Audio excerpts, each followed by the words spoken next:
మన rowdy boy Vijay Devarakonda హీరోగా నటించిన లేటెస్ట్ మూవీ కింగ్డమ్. ఈ మూవీ యొక్క ఫస్ట్ రివ్యూ అనేది వచ్చేసింది. ఈ మూవీ అనేది ఒక spy and action drama movie. అన్నదమ్ముల సెంటిమెంట్తో కూడిన ఒక గ్యాంగ్స్టర్ డ్రామా స్టోరీగా చెప్పవచ్చు. ఈ మూవీ యొక్క రన్ టైం వచ్చేసి 2 hours 40 minutesగా ఉంది. ఈ మూవీకి సెన్సార్ బోర్డు వారు యూఏ సర్టిఫికేట్ అనేది ఇచ్చారు. అయితే ఈ మూవీలో సెకండ్ హాఫ్లో వచ్చే వైలెన్స్ ఎక్కువగా ఉన్న సన్నివేశాలను సీజీతో కవర్ చేశారట మేకర్స్.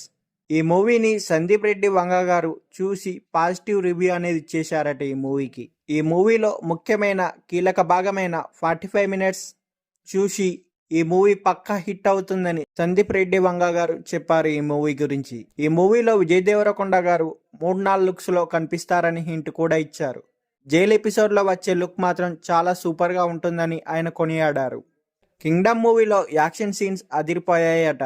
ఎక్కడా ఓవర్ అనిపించలేదని సందీప్ రెడ్డి వంగ గారు చెప్పారు. ఈ మూవీ తప్పకుండా హిట్ అవుతుందని, ఈ మూవీతో విజయ్ దేవరకొండ గారు మంచి కంబ్యాక్ ఇవ్వబోతున్నారని ఆయన నమ్మకంగా చెప్తున్నారు. ఈ మూవీ ప్రపంచవ్యాప్తంగా జూలై 31న రిలీజ్ కాబోతుంది. తెలుగు, తమిళ్, కన్నడ, మలయాళ భాషల్లో రిలీజ్ కాబోతుంది. హిందీలో మాత్రం సామ్రాజ్య అనే టైటిల్తో రిలీజ్ కాబోతుంది. మూవీ కొరకు ఎంతమంది వెయిట్ చేస్తున్నారో కింద కామెంట్ సెక్షన్లో కామెంట్ చేయగలరని మనవి. మా ఛానల్ యొక్క కంటెంట్ కనుక నచ్చినట్లయితే సబ్స్క్రైబ్ చేసుకోగలరని మనవి.